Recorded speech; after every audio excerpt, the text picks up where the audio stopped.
Meaning of durum. Durum.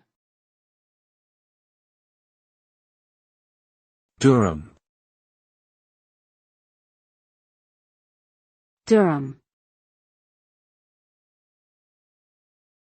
Durum. Durum is a type of wheat that is primarily used to make pasta.